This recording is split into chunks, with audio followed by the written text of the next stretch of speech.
Okay, आवाज आहे ना माझा क्लिअर सगळ्यांना? हो सर.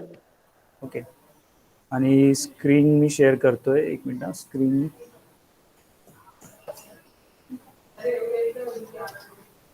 स्क्रीन दिसते आता सगळ्यांना?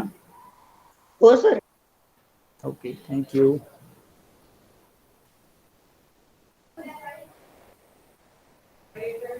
Okay, welcome everybody. आपण आज जे आहे आपण नवीन चॅप्टर सुरू करू MSCIT बुक मधलं, जे की आहे कोणाचे काही प्रश्न आहेत का? आवाज कोणाचा येतो? प्लीज माईक ऑफ करा तुमचे. आपल्याला माईक विंडोज 11 इन्स्टॉलेशन करता येईल का? नाही, विंडोज 11 अजून म्हणजे लॉन्च झालंय, पण अजून मार्केटमध्ये व्यवस्थित आलेलं नाही ते. Okay sir. हो, आणि ते परचेज करावं लागेल, म्हणजे त्याची किंमत असेल काहीतरी म्हणजे एक्झॅक्ट मी तुम्हाला सांगतो सर्च करून, आपण बघू. पण त्याच्या आधी आपण मागच्या सेशनमध्ये जे बघितलं ते आपण चॅप्टर 7 कम्प्लीट केलं होतं, आणि आजचं जे आहे आपण चॅप्टर नंबर 8, जे की आहे पेज नंबर 175 वरती, कम्युनिकेशन्स आणि नेटवर्क्स असा टॉपिक आहे आजचा. आणि विंडोज 11 प्राइस इन इंडिया.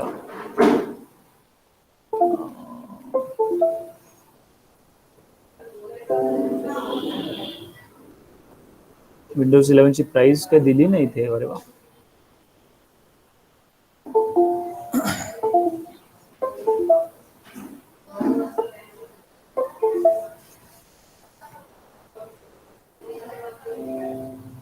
जे सॉफ्टवेअरचे स्टोअर असतात ते करून देतील का? हो, ते करून देतील ना. त्यांच्याकडे जर तुम्ही गेले ना तर ते देतील तुम्हाला करून. पण इथे काहीतरी 22,000च्या आसपास दिसतंय ते. म्हणजे विंडोज 10 ची प्राइस येते ऍक्च्युली 22,000. विंडोज 11 ची त्याच्यापेक्षा जास्त किंवा त्याच्या जवळपासचीच प्राइस असेल. ठीक आहे.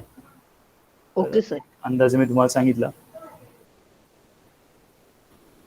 ओके, तर आजचा टॉपिक आपण सुरू करू, ज्याच्यामध्ये आपण कम्युनिकेशन्स आणि नेटवर्क्स हा विषय बघणार आहे. तर हे प्रकरण तुम्ही का वाचावं, म्हणजे पुस्तकातून याची माहिती आपण कावर घेतली पाहिजे. 2-3 पॉईंट्स इथे तुम्हाला दिलेले आहे. कोॲक्सियल आणि फायबर ऑप्टिक केबल्स बद्दल जाणून घेणे, ज्यामुळे आपण घरगुती इंटरनेट कनेक्शन बद्दल स्मार्ट निर्णय घेऊ शकाल. म्हणजे वेगवेगळ्या प्रकारचे जे केबल्स असतात त्याची माहिती आपण याच्यामध्ये घेणार आहे. वायफाय, उपग्रह आणि ब्लूटूथ यासारख्या गोष्टी समजून घेणे, आपल्या डिजिटल उपकरणांचा वापर अधिक हुशारीने आणि सुरक्षितपणे करू शकाल. या सगळ्या गोष्टींची जेव्हा आपण माहिती घेऊ तेव्हा आपल्याला अशा पद्धतीने सुरक्षितपणे या सगळ्या गोष्टींचा वापर करता येईल. 4G आणि 5G डेटा नेटवर्क आणि GPS चा वापर करून डिजिटल मार्गाचे वारकरी बनू शकाल. म्हणजे 4G तर आपल्याला माहितीच आहे, 4G नेटवर्क आपण वापरतो. येणाऱ्या काळात 5G किंवा आता पण मार्केटमध्ये 5G फोन आलेले आहेत.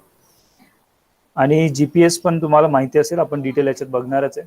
तर हे सगळं माहिती करून आपण इंटरनेट आणि या गोष्टींचा चांगला वापर, अजून सुरक्षित वापर करू शकतो, त्याच्याबद्दल आपण माहिती घेऊया.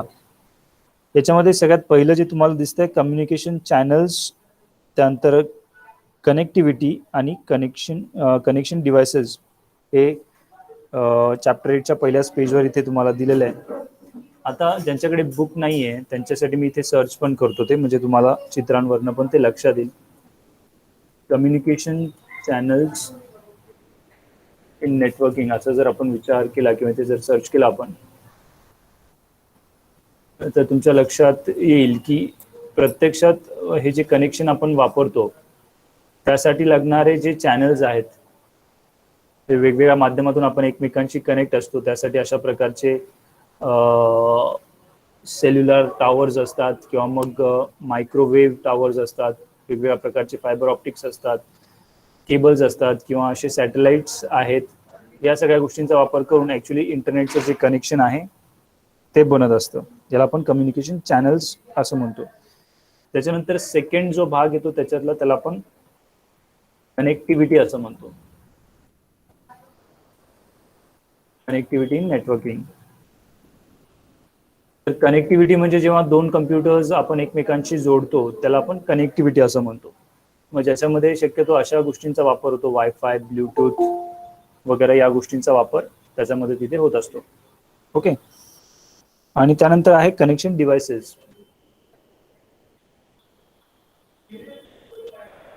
कनेक्शन डिव्हाइसेस जे आहे असे उपकरण ज्यांच्या मदतीने आपण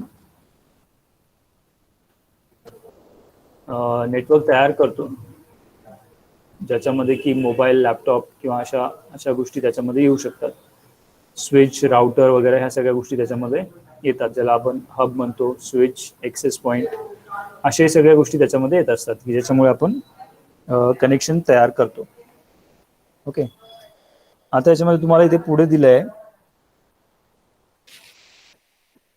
इथे तुम्हाला टीम व्ह्यूअर, एनीडेस्क या सॉफ्टवेअरची माहिती दिली आहे. ओके. मी मागे पण बोललो होतो तुम्हाला की एनीडेस्क जर कोणाकडे अवेलेबल असेल की पुढच्या वेळेस, आता पण सध्या कोणी लॅपटॉप किंवा कम्प्युटरवरनं अटेंड करताय का ही मीटिंग? नाही का? ठीक आहे. तर ॲक्च्युली एनीडेस्क जे आहे तर इथून मी तुमचं कम्प्युटर, तुम्हाला काही प्रॉब्लेम असेल तर ते तुम्हाला इथून तुमचं कम्प्युटर ऑपरेट करून ते गाईड करणं, अशा प्रकारचं त्याला आपण रिमोट सपोर्ट असं आपण म्हणतो. ते करण्यासाठी हे काही सॉफ्टवेअर्स वापरले जातात, ज्याच्यामध्ये टीम व्ह्यूअर आहे, एनीडेस्क आहे आणि join.me. काही प्रश्न आहेत का? ओके. तर याच्यामध्ये पुढचा टॉपिक जो सुरू होतोय तो त्याच्यामध्ये सगळ्यात पहिले तुम्हाला कम्युनिकेशन हा विषय दिलाय. तर कम्युनिकेशन म्हणजे ॲक्च्युली संवाद त्याला आपण म्हणतो, की एकमेकांसोबत चर्चा करणं किंवा काहीतरी मेसेज पोहोचवणं, त्याला कम्युनिकेशन आपण म्हणतो. आणि यासाठी ज्या वेगवेगळ्या गोष्टी ते तुम्हाला दिलेल्या आहे, ईमेल हा पारंपरिक पद्धतीने किंवा इलेक्ट्रॉनिक पद्धतीने संदेश पाठवण्याचा व प्राप्त करण्याच्या प्रक्रियेकरिता एक जलद आणि कार्यक्षम पर्याय आहे. म्हणजे आपण कम्युनिकेशनसाठी ईमेल वापरू शकतो. त्याच्यानंतर टेक्स्टिंग आहे. टेक्स्टिंग म्हणजे ज्याला आपण सोप्या भाषेमध्ये SMS असं म्हणतो, ते आपण वापरू शकतो. किंवा आजकालच्या याच्यामध्ये आपण व्हिडिओ कॉन्फरन्सिंग आणि इलेक्ट्रॉनिक ध्वनी म्हणजे ऑडिओ सुद्धा आपण पाठवू शकतो, जे की आपण सहज व्हॉट्सॲपमध्ये वगैरे वापरतो आपण, है ना. तर हे कम्युनिकेशनचे वेगवेगळे प्रकार आहे किंवा अशा प्रकारे आपण कम्युनिकेट करत असतो. त्याच्यानंतर कनेक्टिव्हिटी ही लोक आणि कम्युनिकेशन साधने यांना जोडण्यासाठी कम्प्युटर नेटवर्क वापरण्याशी संबंधित एक संकल्पना आहे. उदाहरणार्थ, कनेक्टिव्हिटी म्हणजे तुम्ही तुमचा व्यक्तिगत कम्प्युटर इतर कुठेही असणाऱ्या कम्प्युटर आणि माहितीच्या स्रोतांशी जोडू शकता. कनेक्टिव्हिटीचा काय अर्थ आहे की तुमचा मोबाईल, जेव्हा तुम्ही नवीन मोबाईल घेता तेव्हा तो कनेक्ट नसतो. म्हणजेच काय की तो इंटरनेटला किंवा कोणत्याही वायफायला, सिम कार्ड पण जर नसेल तर तो मोबाईल तर आहे पण तो कनेक्टिव्हिटी त्याची कोणासोबतच नाही आहे.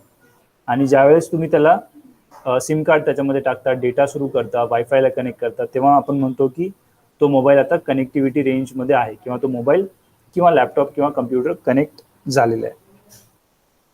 पुढचं टॉपिक त्याच्यामध्ये आहे वायरलेस क्रांती, ज्याला आपण वेगवेगळ्या माध्यमातून बघतो की ब्लूटूथ आहे, वायफाय आहे. तर याच्यात जे दिलंय तुम्हाला, आज जगभरात 1.5 अब्ज म्हणजेच 1.5 करोडपेक्षाही अधिक स्मार्टफोन्स वापरात आहेत असा अंदाज आहे. ओके. म्हणजे एवढे मोबाईल्स आणि एवढे सगळ्या गोष्टी वायरलेसच्या मदतीने एकमेकांशी कनेक्टेड आपण आहे. तर ही एक क्रांतीच म्हणता येईल, कारण की तुम्ही जर विचार केला असता, पहिले काय सुरुवातीला जे होतं की केबलच लागायची. म्हणजे तुम्हाला एका कम्प्युटरला दुसऱ्या कम्प्युटरसोबत जर जोडायचं असेल तर एक केबल त्या ठिकाणी असायची. ओके. आता अँटिना झाले वेगवेगळ्या प्रकारचे. आणि जस्ट इमॅजिन करा की जर वायफाय किंवा वायरलेस जर हे सगळं झालं नसतं तर तुम्हाला एका मोबाईलमधून दुसऱ्या मोबाईलपर्यंत ते माहिती पाठवायची असेल तर त्याला केबल थ्रू ते कनेक्ट करावं लागलं असतं. जसं तुम्हाला आठवत असेल जुने ज्याला आपण टेलिफोन असं म्हणतो, है ना, अशा प्रकारचे टेलिफोन्स. तुमच्यापैकी कोणी अशा प्रकारचे टेलिफोन्सवरती बोललंय का? वापर केला अशा टेलिफोनचा कोणी? हो की नाही? हॅलो, माझा आवाज येतोय ना? नाही सर. Okay okay good. आणि रिप्लाय करत जा. ठीक आहे, नाही केला तर नाही केला, त्याच्यात काही म्हणजे कारण की हे आउटडेटेड झालंय. आणि सुरुवातीला हे अशा प्रकारचे टेलिफोन असायचे की जे एकमेकांसोबत वायरनी कनेक्टेड असायचे. म्हणजे तुम्ही इथून जर दुसऱ्या कोणत्या पण टेलिफोनवरती फोन केला तर ते कोणत्या ना कोणत्या माध्यमातून वायरच्या थ्रू तिथपर्यंत पूर्ण फिजिकल कनेक्शन असायचं. तर आता आपण फोनवरनं जेव्हा मोबाईलवरनं फोन करतो तर त्या ठिकाणी कोणतंही डायरेक्ट असं वायर नसतं. तर हे सगळं वायरलेस पद्धतीने होतं. त्यालाच वायरलेस कनेक्टिव्हिटी किंवा क्रांती आपण म्हणतोय, किंवा वायरलेस रिव्होल्युशन त्याला म्हणतोय. त्यानंतर पुढचा जो टॉपिक याच्यात दिलाय तुम्हाला, कम्युनिकेशन सिस्टम. आता जसं आपण इन्फॉर्मेशन सिस्टम सुरुवातीला बघितलं होतं, इन्फॉर्मेशन टेक्नॉलॉजी सिस्टम, तर ते कम्युनिकेशन सिस्टम आहे. कम्युनिकेशन सिस्टम म्हणजेच एका ठिकाणाहून दुसऱ्या ठिकाणी माहितीचे इलेक्ट्रॉनिक स्वरूपात वहन करणारी प्रणाली. वायरसह असो किंवा वायरशिवाय असो, प्रत्येक कम्युनिकेशन सिस्टमचे 4 प्रमुख घटक असतात. तर कम्युनिकेशन सिस्टम म्हणजे काय, तर एका ठिकाणाहून दुसऱ्या ठिकाणी माहितीची देवाणघेवाण करण्यासाठीचं सिस्टम. आणि त्याचे मुख्य 4 प्रकार आहे किंवा मुख्य 4 त्याचे घटक आहेत, त्याचे पार्ट्स आहेत. त्यातलं पहिलं जे आहे ते माहिती पाठविणारा आणि प्राप्त करणारी साधने, यामध्ये मुख्यतः कम्प्युटर, म्हणजे माहिती पाठवण्यासाठी किंवा दुसऱ्या ठिकाणी ते रिसीव्ह करण्यासाठी जे डिव्हाइसेस लागतात, तर तो त्याच्यातला पहिला भाग आहे, ज्याला आपण कम्प्युटर किंवा मोबाईल असं म्हणू शकतो. दुसरा जो प्रकार आहे त्यातला किंवा दुसरा भाग, कनेक्शन डिव्हाइसेस. ही साधने संदेश पाठविणारी तथा प्राप्त करणारी साधने व कम्युनिकेशन चॅनल म्हणजेच कम्युनिकेशन माध्यम यांच्या दरम्यान एक सीमा म्हणून कार्य करतात. तर कनेक्शन डिव्हाइसेस म्हणजे जसं की राउटर किंवा हे एक्झाम्पल्स आपण सुरुवातीलाच बघितले. मी ते तुम्हाला दाखवतो राउटर कशा पद्धतीचं असतं. तर याला असं राउटर म्हटलं जातं. याच्यातून वायफायच्या माध्यमातून किंवा केबलच्या माध्यमातून आपल्याला कनेक्ट करता येतं. तर हे ॲक्च्युली कनेक्शन डिव्हाइसेस यांना आपण म्हणतो. हे 2 कम्प्युटर्स मध्ये काम करतात आणि जी काही कनेक्टिव्हिटी साठी लागणारं जे केबल असेल किंवा वायफायची रेंज असेल, तर ते मॅनेज करणं हे सगळं हे करत असतात. त्याच्यानंतर तिसरा जो भाग आहे तो म्हणजे डेटा ट्रान्समिशन बाबत, म्हणजेच वहनाबाबत नियम. याला आपण प्रोटोकॉल पण म्हणतो इंग्लिशमध्ये. आणि हे काय नेमकं, तर जेव्हा आपण 2 कम्प्युटर्स किंवा 2 डिव्हाइसेस एकमेकांना जोडतो, तर ते जोडल्याच्या नंतर त्यांच्यामध्ये जी माहितीची देवाणघेवाण, डेटाचं ट्रान्सफर होणार आहे, तर त्याचे काही नियम असतात. ओके, त्यालाच आपण प्रोटोकॉल म्हणतो. आता तिथे काय नियम असू शकतात, तर जसं की एक्झाम्पल, मी समजा इथून वायफायच्या माध्यमातून काहीतरी माहिती पाठवतोय, त्या वायफायला अजून पण काही जण कनेक्टेड आहे, तर असं नाही व्हायला पाहिजे की मी ज्या व्यक्तीला माहिती पाठवतोय त्याच्या व्यतिरिक्त अजून कोणाला पण ती माहिती कळेल. तर याच्यासाठी काही नियम त्या ठिकाणी असतात. त्यालाच आपण डेटा ट्रान्समिशन प्रोटोकॉल्स असं म्हणू शकतो. त्याच्यानंतर चौथा जो भाग आहे त्यातला तो म्हणजे कम्युनिकेशन चॅनल, म्हणजे संपर्क माध्यम. कम्युनिकेशन चॅनल म्हणजे संदेश वाहून नेणारे प्रत्यक्ष जोडणीचे किंवा वहनाचे साधन. यामध्ये जसं की प्रत्यक्षात ते वायर असू शकतं की ज्या माध्यमातून ते कनेक्ट केलेलं आहे, त्याला आपण कम्युनिकेशन चॅनल म्हणतो. जसं की मोबाईलचा जर आपण विचार केला कॉलिंगसाठी, तर त्याचं एक कम्युनिकेशन चॅनल जे आहे ते वेगळं आहे, ज्याच्यासाठी की मोबाईलची रेंज असली पाहिजे तर ते वापरता येतं आपल्याला, म्हणजे ते एक चॅनल वेगळं झालं. ओके, तुम्ही समजा एकाच रूममध्ये आहे आणि तुमचा ब्लूटूथचा हेडसेट आहे, हेडफोन आहे सपोज ब्लूटूथचं, जे की तुम्हाला तुमच्या मोबाईलला कनेक्ट करायचं आहे, तर त्या ठिकाणी आपण ब्लूटूथ हे कम्युनिकेशन चॅनल वापरतो. आलं लक्षात? अशा वेगवेगळ्या प्रकारचे चॅनल सुद्धा त्याच्यामध्ये असतात. याच्यामध्ये तुम्हाला एक कम्युनिकेशन सिस्टमचे प्राथमिक घटक दाखवणारा एक डायग्राम पण दिलेला आहे, तो पण तुम्ही बुकमध्ये बघा, त्याच्यात सगळं डिटेल तुम्हाला लक्षात येईल. त्यानंतर पुढे कम्युनिकेशन चॅनल बद्दल माहिती दिली आहे. आता जसं मी सांगितलं, कम्युनिकेशन चॅनल की जे प्रत्यक्षात त्या ठिकाणी वेगवेगळ्या डिव्हाइसेसला जोडतात, त्याला आपण म्हणतो. आणि त्याच्यात पण काही प्रकार त्याचे दिलेले आहेत. त्याच्यातलं पहिलं जे आहे ते प्रत्यक्ष भौतिक जोडणी, म्हणजे ॲक्च्युअल फिजिकल कनेक्शन त्याला आपण म्हणू शकतो. ओके, आता त्याच्यामध्ये तुम्हाला 3 प्रकारचे फायबर्स किंवा केबल्स दिलेले आहेत आणि पहिलं त्यातलं आहे इथरनेट, आपण त्याला म्हणतो. जसं मी ते तुम्हाला दाखवतो. पण इथरनेट केबल जर असं सर्च केलं तुम्ही लॅबमध्ये जरी आले तर इथे तुम्हाला बघता सगळे कम्प्युटर्स एक व्हाईट कलरची केबल त्या ठिकाणी आहे, ज्याच्या माध्यमातून ते सगळे कनेक्ट झालेले असतात. त्याला अशा प्रकारची ही केबल असते. याला इथरनेट केबल किंवा लॅन केबल सुद्धा आपण त्याला म्हणतो, किंवा कॅट5 केबल सुद्धा त्याला म्हटलं जातं. त्याच्यानंतर दुसरा जो प्रकार आहे तो आहे कोॲक्सियल cable.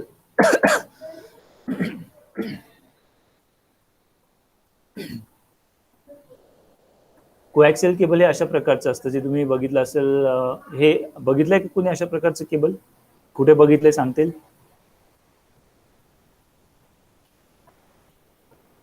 Has anybody seen cable like this? तुम्ही टीव्ही बघत नाही का? किंवा तुमच्याकडे cable? Sir. Okay, very good. Thank you for replying. Very good. तर केबल ची जी टीव्ही असते, ज्याला आपण सेट टॉप बॉक्स म्हणतो, त्याला जे सिग्नल जोडलं जातं, म्हणजे वरती आपल्या छतवरती आपण अँटिना जोडतो आणि तिथपासून जे खालीपर्यंत जे केबल येतं ते अशा प्रकारचं असतं. ओके, त्याच्यामध्ये सेंटरला एक कॉपर वायर असतं आणि बाकी अशा पद्धतीने ते आपण जोडतो. तर अशा प्रकारचे पण केबल्स असतात आणि यांची जी क्षमता आहे, म्हणजे यांचं जे डेटा ट्रान्सफर करण्याचं जी लिमिट आहे ती बऱ्यापैकी जास्त असते. त्यानंतर आहे याच्यामध्ये तुम्हाला दिलंय फायबर ऑप्टिक केबल. ओके, आणि त्याच्या आधी जर आपण बेसिक जर विचार केला तर एक ट्विस्टेड पेअर केबल पण असतं. ओके, ट्विस्टेड पेअर केबल ते अशा प्रकारचे ट्विस्टेड पेअर केबल्स असतात, की जे दोन वायर, जसं आपल्या इलेक्ट्रिसिटीचे पण काय असतात, दोन वायर्स असतात, तसं हे. आणि हे जे तुम्हाला इथे दिसत आहेत की 1 2 3 4 ट्विस्टेड पेअर्स इथे आहेत ना, म्हणजे टोटल 8 वायर्स त्याच्यामध्ये आहेत. तर हे सुरुवातीला आपण इथरनेट जे बघितलं त्याच्या आतमध्ये असे 8 केबल्स त्याच्यामध्ये असतात, ट्विस्टेड पेअर केबल. यांच्यापेक्षा नंतर जे आपण बघितलं कोॲक्सियल, त्याची कॅपॅसिटी जवळपास 80 टाइम्स जास्त असते. ओके, याची कॅपॅसिटी पहिले जे आपण बघितलं ट्विस्टेड पेअर त्याच्यापेक्षा 80 टाइम्स जास्त असते. आणि त्याच्याही पुढे जाऊन जर आपण विचार केला तर पुढे त्याच्यामध्ये फायबर ऑप्टिक केबल असतं. फायबर ऑप्टिक केबल हे केबल्स अशा पद्धतीचे असतात. ओके, हे पण तुम्ही जर बघितलं असेल, काय म्हणतो आपण त्याला, बऱ्याचशा शोच्या वस्तू पण अशा पद्धतीने बनलेल्या आपल्याला दिसतात. हे जसं तुम्हाला सुरुवातीला इथे दिसतंय, मार्केटमध्ये वगैरे भेटतात. तर हे केबल फायबर ऑप्टिक केबल्स आपण त्यांना म्हणतो. आणि याच्यामध्ये ॲक्च्युली वायर किंवा तार ज्याला आपण म्हणतो, किंवा कॉपर किंवा कोणतेही मेटल त्याच्यामध्ये नसतं. तर ॲक्च्युली हे लाईटच्या स्पीडने किंवा मग लाईटच्या माध्यमातून, ऑप्टिकल म्हणजेच लाईटशी संबंधित असणारं त्याच्यामध्ये डेटा ट्रान्समिशन होत असतं. त्याच्यामुळे हे सगळ्यात जास्त स्पीड देणारे आहे यांची. आणि याची स्पीडचा जर आपण विचार केला तर इथे तुम्हाला दिलंय 1 पेटाबाईट एवढी त्याची स्पीड त्यामध्ये असते. त्याच्या पुढचं जे टॉपिक आहे वायरलेस कनेक्शन. आता हे जे आपण बघितले 3 प्रकारचे केबल्स, तर हे प्रत्यक्षात फिजिकल कनेक्शन करण्यासाठी वापरले जातात. त्यानंतर वायरलेस कनेक्शन आहे. वायरलेस कनेक्शनमध्ये ज्याच्यात की प्रत्यक्षात वायरची गरज पडत नाही, त्यात पहिलं आहे ब्ल्यूटूथ. ब्ल्यूटूथचं सिम्बॉल मला वाटतं सगळ्यांना माहिती असेल. इथे मी तुम्हाला ब्ल्यूटूथ सर्च केल्यावर काय येतं, तर हे सगळे डिव्हाइसेस जे आहेत ते आपण ब्ल्यूटूथने एकमेकांशी कनेक्ट करत असतो आणि त्याचा सिम्बॉल अशा पद्धतीचा आहे. आता याच्यामध्ये डिटेल थोडं सांगायचं झालं, पुस्तकात जस्ट 1-2 तुम्हाला सांगतो. 33 फुटापर्यंत याच्या कनेक्शन असतं. जसं मोबाईल तुम्ही जर दूर ठेवलेला असेल आणि गाणे तुम्ही ऐकताय अशा प्रकारच्या हेडफोनवरती, तर 33 फीटपर्यंत ते कॅच करेल. त्याच्यापेक्षा जास्त लांब गेले की ते डिस्कनेक्ट होतं. त्याच्यानंतर आहे वायफाय. वायफाय पण जे आहे, वायफाय जर तुम्ही सर्च केलं तर त्याचे लोगोज दिसत आहेत किंवा मग त्याच्याशी डिव्हायसेस जे आहेत ते अशा प्रकारचे डिव्हायसेस टॅब किंवा मग मोबाईल हे सगळे आपण त्याच्यामध्ये कनेक्ट करू शकतो. आणि हे जे आहे तर रेडिओ सिग्नल्सच्या आधारावरती हे काम करतात. ओके, त्याच्यानंतर आहे मायक्रोवेव्ह कम्युनिकेशन. मायक्रोवेव्ह कम्युनिकेशन जे आहे तर ते उच्च वारंवारिता असलेल्या रेडिओ लहरींचा म्हणजे रेडिओ फ्रिक्वेन्सीवरती ते काम करतात. आणि मायक्रोवेव्ह इथे मी तुम्हाला दाखवतो. तुमच्याकडे जर बुक असेल तर बुकमध्ये पण तुम्हाला बघता येईल. मायक्रोवेव्ह डिश तुम्हाला दिलेली आहे. मायक्रोवेव्ह डिश म्हणजे काही खाण्यापिण्याशी संबंधित नाही आहे ते, मी इथे तुम्हाला दाखवतो काय ते एक्झॅक्ट. मायक्रोवेव्ह कम्युनिकेशन जर आपण असं सर्च केलं तर हे जे मोठ्या मोठ्या प्रकारचे अँटिना आणि त्याच्यावरती लावलेल्या ज्या डिश असतात तर हे ॲक्च्युली मायक्रोवेव्ह रेडिओ फ्रिक्वेन्सीवरती आधारित असतात किंवा त्याच्याशी रिलेटेड ते काम करतात. ओके, तर हे पण आपण वापरतो. त्याच्यानंतर आहे WiMAX, world wide interoperability for microwave access. हे मी तुम्हाला काय ते दाखवतो. वायमॅक्स, वायमॅक्सचे टावर्स. ओके, हे पण एक वेगळ्या प्रकारचे फ्रिक्वेन्सीवरती काम करतं. आणि हे पण आपण आपल्या कनेक्शनसाठी वापरत असतो. वायमॅक्स टावर्स आता दिसायला जरी वेगळे आधी जे आपण बघितलं त्याच्यासारखंच जरी वाटत असलं तर यांची स्पीड पहिल्यापेक्षा खूप जास्त असते आणि खूप दूरवरती माहिती पाठवण्यासाठी यांचा वापर होतो. त्याच्यानंतर आहे इंटरनॅशनल टेलिकम्युनिकेशन सॅटेलाइट. हे पण मी ते तुम्हाला दाखवतो कशा पद्धतीचं आहे. इंटरनॅशनल टेलिकम्युनिकेशन सॅटेलाइट हे अशा प्रकारचे असतात जे की खूप मोठ्या आकाराचे असतात आणि जे आपण स्पेसमध्ये जे सॅटेलाइट्स सोडलेले असतात त्यांच्यासोबत यांचं कनेक्शन असतं. म्हणजे खूप मोठ्या अंतरावरती हे काम करत असतात. ओके, त्याच्यामध्ये अपलिंक आणि डाऊनलिंक असे दोन प्रकार आहे. अपलिंक म्हणजे जेव्हा आपण म्हणजे पृथ्वीवरची माहिती जेव्हा आपण सॅटेलाइट स्पेसमधल्या सॅटेलाइटचा जेव्हा पाठवतो किंवा तशा प्रकारची जी लिंक असते त्याला अपलिंक आपण म्हणतो. आणि तिकडनं जे सिग्नल्स आपल्याकडे येतात तर त्याला आपण डाऊनलिंक असं म्हणतो. यालाच आपण सोप्या भाषेमध्ये अजून डाउनलोड किंवा अपलोड करणे असं आपण म्हणतो की आपण इंटरनेटवरती काही माहिती अपलोड करतो किंवा मग इंटरनेटवरची काही माहिती आपण डाउनलोड करत असतो. त्याच्या पुढे तुम्हाला याच्यामध्ये GPS पण दिलेलं आहे. GPS जे आहे GPS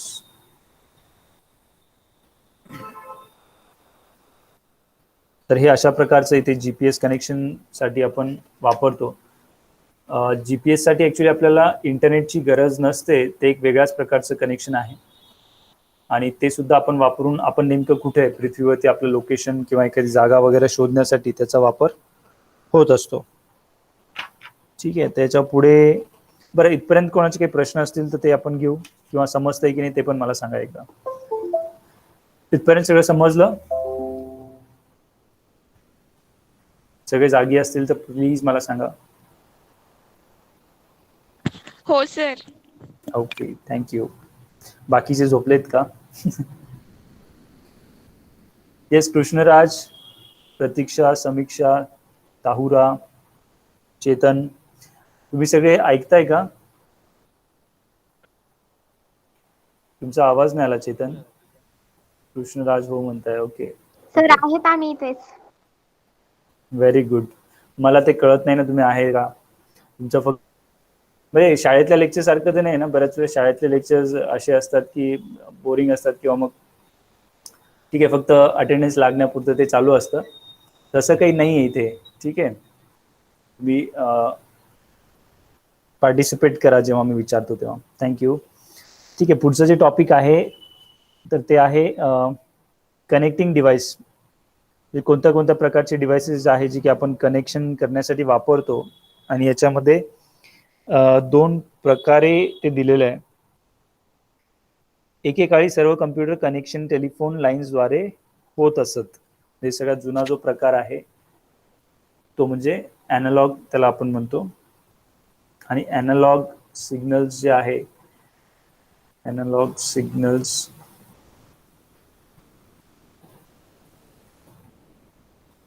अशा प्रकारचे सिग्नल्स असतात की ज्याच्यामध्ये जसं ॲनालॉग आणि डिजिटल दोन्ही पण तुम्हाला लक्षात येतील. अशा गोष्टी जर तुम्ही ऐकल्या असतील तर तुम्हाला माहिती असेल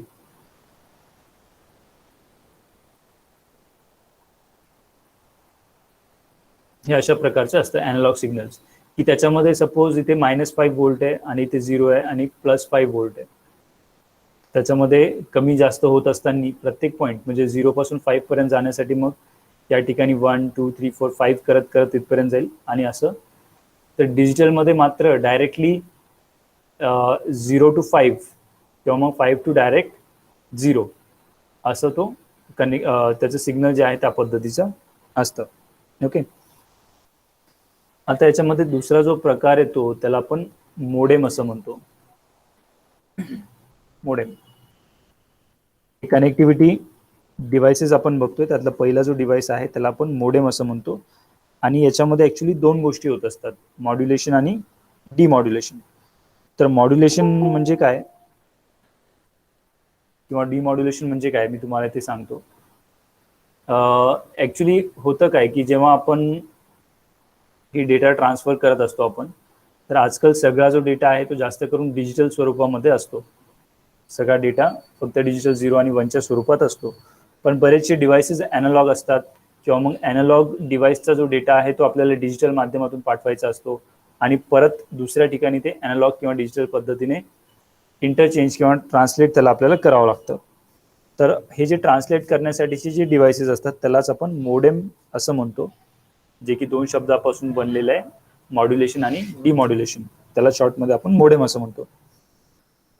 आणि या मोडेमचं काम काय असतं, तर ॲक्च्युली जे डिजिटल फॉर्ममध्ये असेल त्याला ॲनालॉग फॉर्ममध्ये कन्वर्ट करणं किंवा ॲनालॉग फॉर्ममध्ये असेल तर डिजिटल फॉर्ममध्ये त्याला कन्वर्ट करणं, हे काम मोडेमचं असतं. आणि यालाच आपण मॉड्युलेशन आणि डिमॉड्युलेशन असं म्हणत असतो. ओके. तर याच्यामध्ये परत एक दोन प्रकार तुम्हाला दिलेले आहेत. एक तर आहे DSL modem. DSL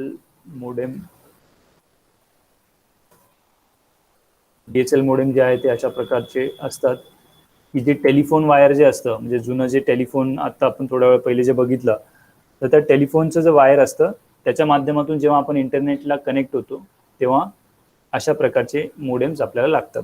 DSL modem, त्याला आपण डिजिटल सबस्क्रायबर लाईन असं त्याचा फुल फॉर्म आहे DSLचा. तर हे ते मोडेम असतात. दुसरा जो प्रकार आहे टी व्हीसाठी असते, अशाच प्रकारची कोएक्सियल केबल वापरते. टी व्हीसाठीचं ज्याला आपण काय म्हणतो, सेट टॉप बॉक्स.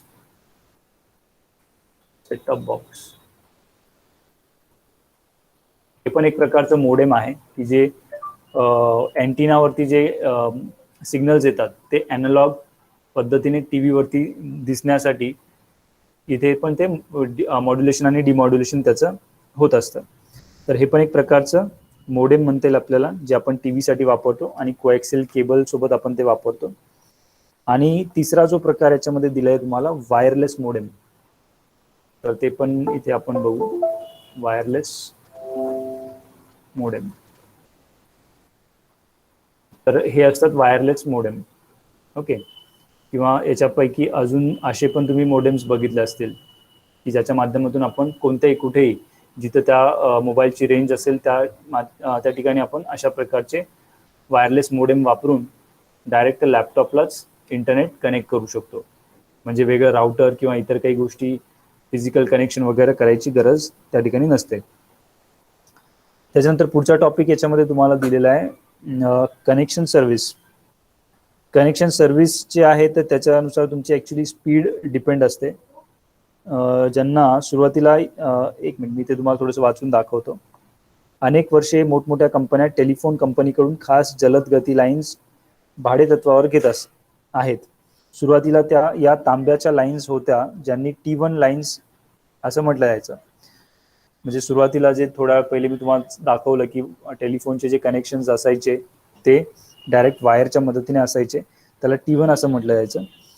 आणि ज्या जोडून जास्त क्षमतेचे T3 लाईन्स तयार करता येणे शक्य होते. आता बहुतेक ठिकाणी या लाईन्सची जागा अधिक वेगवान ऑप्टिकल कॅरियर किंवा ओसी त्याला आपण म्हणतो त्या लाईन्सने घेतली आहे. तुम्ही बघितलं असेल औरंगाबादमध्ये पण बऱ्याच ठिकाणी खोदकाम चालू आहे रस्त्याच्या बाजूला आणि ते ऑरेंज कलरचे पाईप्स त्यात टाकताय. बघितलंय का? माहितीये कोणाला काय ते? येस, माहितीये का? Yes or no? No sir. Okay. तर ते ॲक्च्युली जिओचं जे आहे, जिओ फायबर त्याला म्हणतो आपण, तर ऑप्टिकल कनेक्शनसाठी ते सगळे केबल्स टाकले जात आहेत आणि त्याच्यातून येणाऱ्या काळामध्ये अजून जास्त फास्ट इंटरनेटची सुविधा आपल्या आजूबाजूला येणार आहे, तर त्यासाठी ते चालू आहे. आता याच्यानंतर अजून एक याच्यात जो प्रकार दिलाय तुम्हाला, डायल अप कनेक्शन त्याला आपण म्हणतो.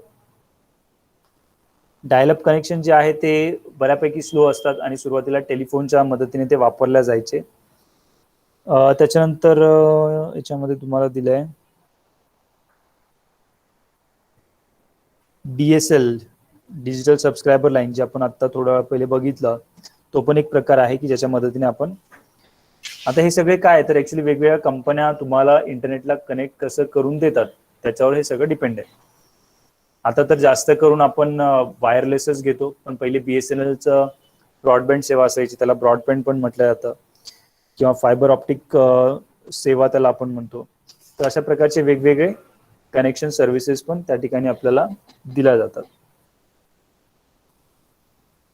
4th जनरेशन कम्युनिकेशन, ज्याला आपण 4G असं म्हणतो, म्हणजे 4Gचा फुल फॉर्म काय तर 4th जनरेशन मोबाईल टेलिकम्युनिकेशन. यांची स्पीड आपल्याला बऱ्यापैकी माहिती आहे, 100 मेगाबाइट्स इतका वेग ते देतात. आणि येणाऱ्या काळामध्ये किंवा आता 5th जनरेशन मोबाईल टेलिकम्युनिकेशन येत आहे आणि ज्याची स्पीड ऍक्च्युली इथे तुम्हाला पुस्तकात तर नाही दिलेली, इथे आपण बघू 5G स्पीड.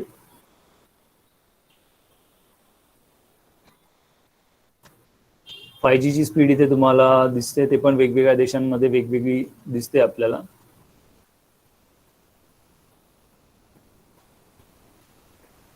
ओके, एक्झॅक्ट दिलंय.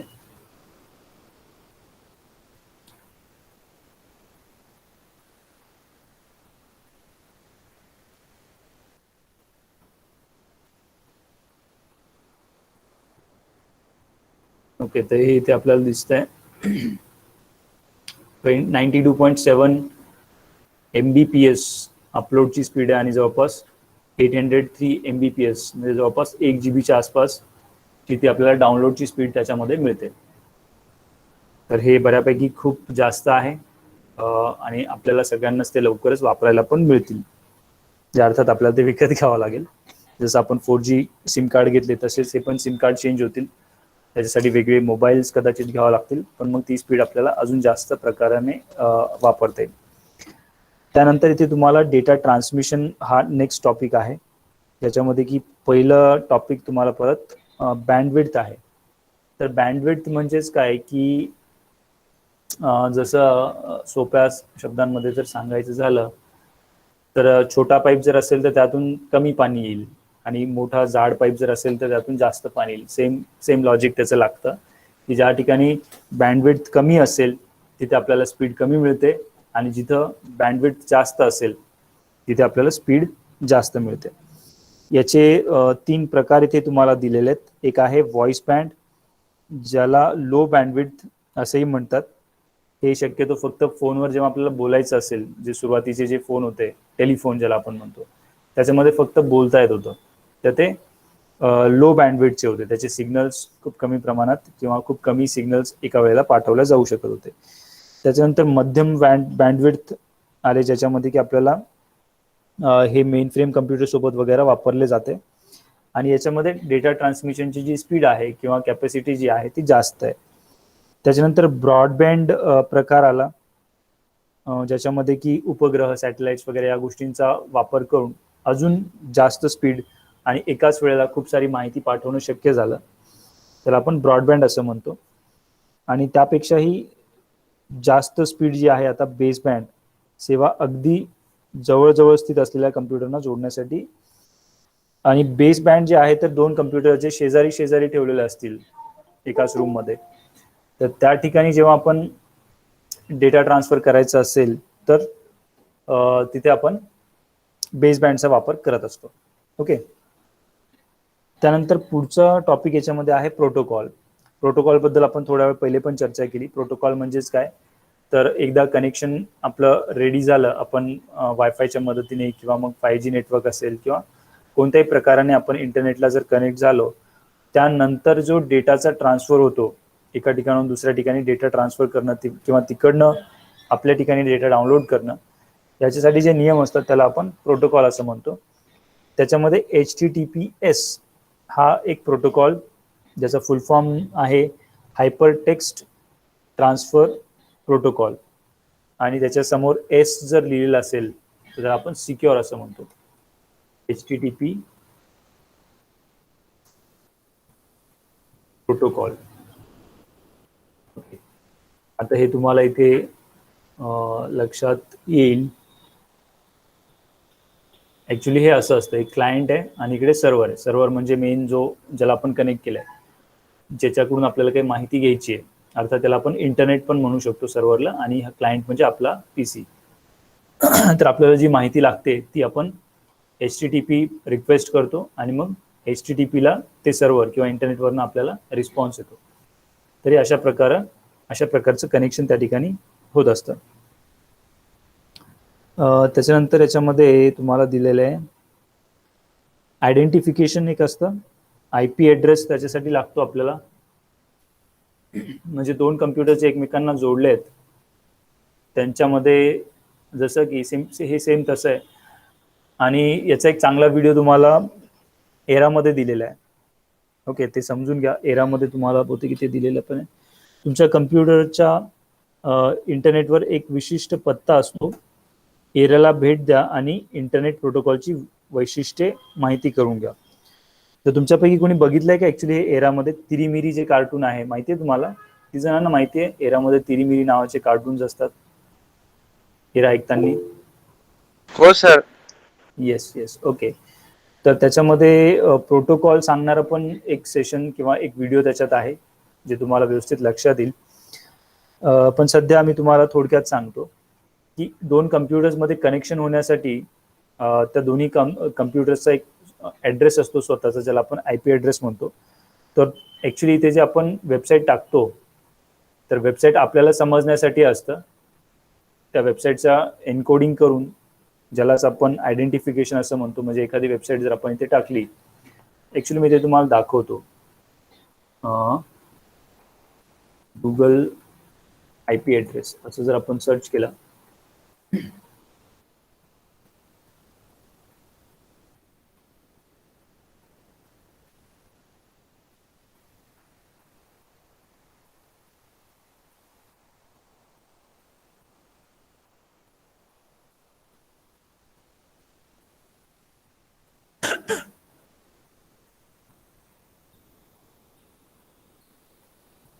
भरपूर साऱ्या ज्या वेबसाईट्स असतात त्या वेबसाईटच्या IP ॲड्रेसेस असतात.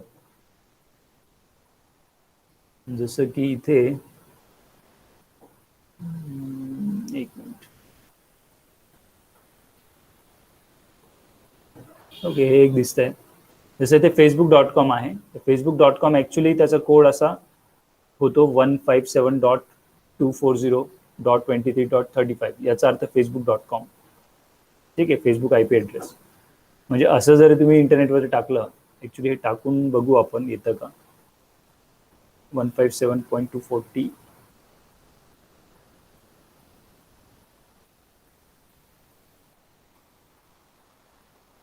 157.240.23 .35.